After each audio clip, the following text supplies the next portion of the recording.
Hey everybody, it's Jason Blaha here, and it's time for another breakfast chat, and it's good to be back. Haven't been in front of the camera for about a week.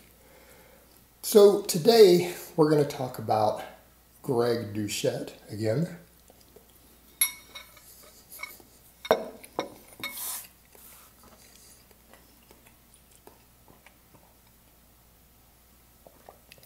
All right, I had several subscribers link me his video the other day that he did 2 days ago, and it came up in one of the coaching groups that I'm in, where a bunch of coaches who are experts, one of them has an MD, is saying, this is ridiculous, it's stupid, this doesn't work.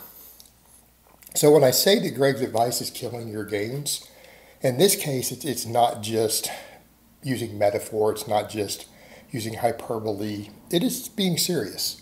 And I'm not going to use his stupid term, main gaining. I think it's stupid. I don't like it. He made it up. He's like, well, people don't know what this means. Well, yeah, because you made up a word.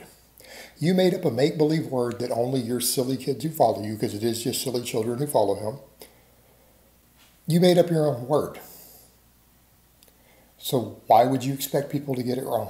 Why wouldn't you expect that? It doesn't have any meaning outside of whatever you gave it on your channel. In fact, since you gave it a meaning, it's a make-believe word. It can mean whatever the hell we want. There is no right or wrong answer. It's not a term in the English language. Okay? So he needs to drop that right there. I think it's stupid. I ban people for using it just because it's a stupid word. I don't like stupid people in my comments. But let's come over to the point. He's trying to tell people, look, you can gain plenty of muscle while maintaining, right? The word he actually means is recomposition. Let's use the correct term.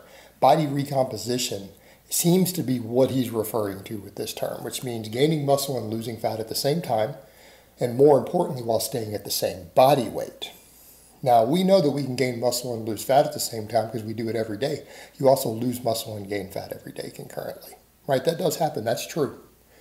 And there is some reality that in certain situations, one of them can outpace the other. In other words, real recomposition can occur in a few circumstances.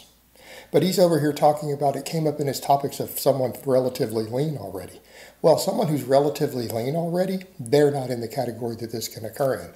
So if you're dealing with again, people who are drawn to him are going to be a lot of skinny underweight guys, not fat people. Okay? Not fat people. Now, fat people, you can do this. Oh, absolutely. You can cut and gain muscle. But it's all a sliding scale. In other words, I made a video on where recomposition occurs, made it a few weeks ago. You have multiple factors that affect the sliding scale. How new to lifting you are, right?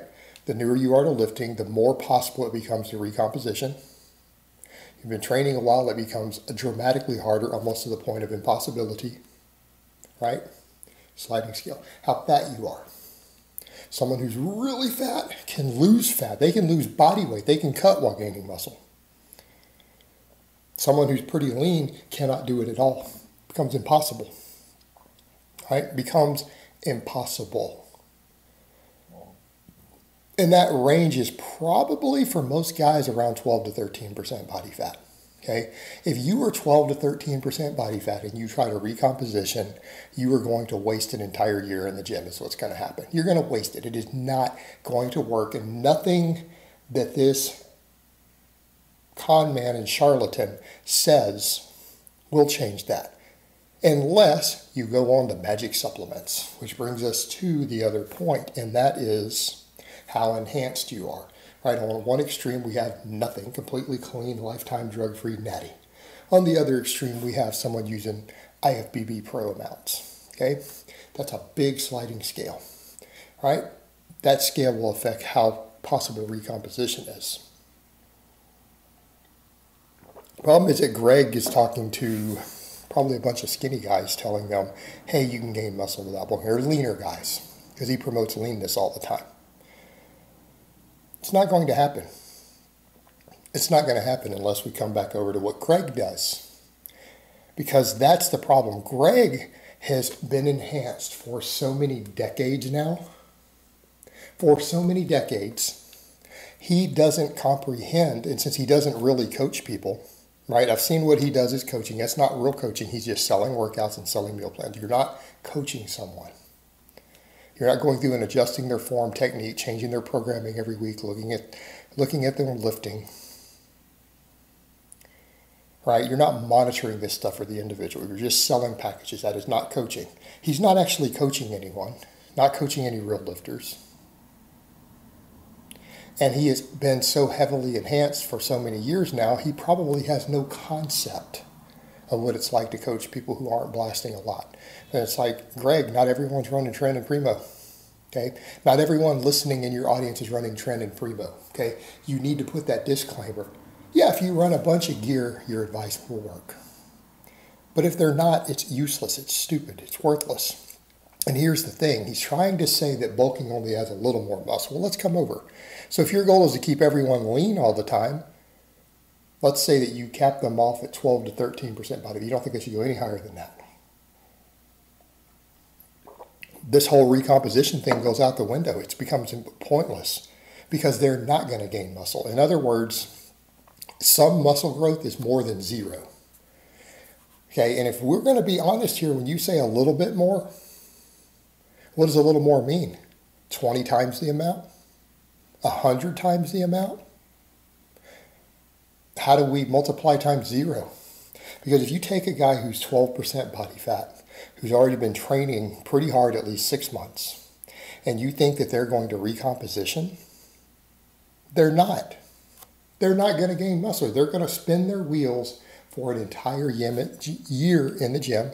And if they're lucky, they'll gain a couple ounces of muscle. It might be nothing. Now they might gain 2 ounces of muscle. Had they bulked, they might have put on 7 or 8 pounds of muscle. Maybe 9 or 10 pounds of muscle. Maybe 10 pounds of fat with it. All right? Is that a big deal? To spend an entire year and gain less than a pound of muscle is what's going to happen, is his scenario. They just stay at the same body weight. But let's be kind and say they could gain 1 pound of muscle. Well, someone at that same experience level, they've been training 6 months, 9 months really hard. Promise you no one who's following his channel religiously has 5+ years of hard training experience. They don't, because they all see through it. It's nonsense. All right. Versus had they done a 20-pound bulk over the course of that year. And that's aggressive. And I'm not telling everyone that they need to be gaining 20 pounds in a year, because a lot of more advanced lifters, that's unwarranted. It's not necessary. Kid in the scenario I just described, it will be. He gains 10 pounds of muscle, 10 pounds of fat. How quickly can you diet off 10 pounds of fat? 6, 8 weeks. So 2 months. So he'd spend a year and 2 months, 14 months of his life to gain 9 to 10 pounds of solid muscle.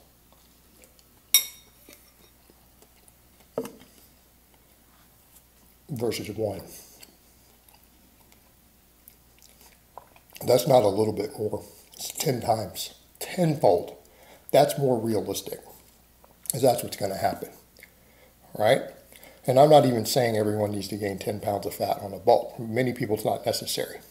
Right, more advanced lifters can do smaller bulks and cuts just fine. If they choose, if they're wanting to try to be relatively lean, if that's what you care about. Not everybody cares about that.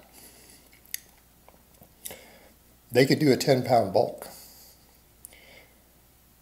They could bulk 10 pounds, they could bulk 6 pounds.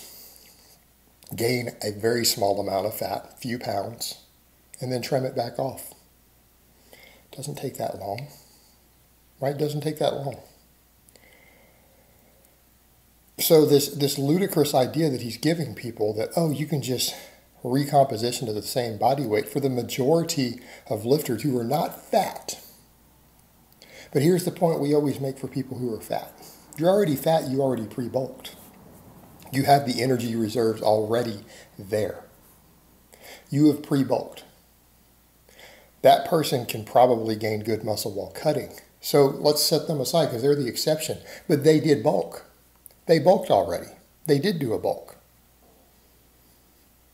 They're bulked up. They didn't gain as much muscle as they wanted with it, but they've got the energy reserves to work off of there. They've got energy reserves, large amounts of them that they can use even in a calorie deficit. And if they eat enough protein and train hard, they're still going to gain muscle. That's a different scenario. But to say that they don't need to bulk, but for that to work, they still had to bulk. That's the key. They still had to bulk ahead of time to get there. Not saying people should be running around getting fat and then deciding to join the gym, but that's the reality that people do. Those people, it makes sense though. But they still didn't break the rule of bulking and cutting. They already spent years bulking before they started lifting to create the energy reserve. So in other words, for everyone else out there though, this advice is bad. Almost every expert disagrees with him. Every good coach that I know out there, sports nutritionists, all of these people, they're looking at what he's saying and they're disagreeing. They're saying this is wrong. This doesn't work. This is bullshit. And his silly ass 18-year-old fans eat it up. Well, best of luck to you guys with making no gains over the next few years. When none of you guys make any progress, you'll stop following this nonsense. But in the meantime, until he's been doing this long enough that all these kids go, this shit doesn't work, this guy's been lying to us, they'll probably keep following him and they'll get mad at people like me for telling you the truth. And then in 3 or 4 years, they'll come back and go, man, you were right. We're sorry for hating you. Let's just do it that way. Because kids are stupid and they have to learn the hard way. All right, guys, but that's really all I have to say on that today. I hope it's been informative, and I will talk to you guys next time.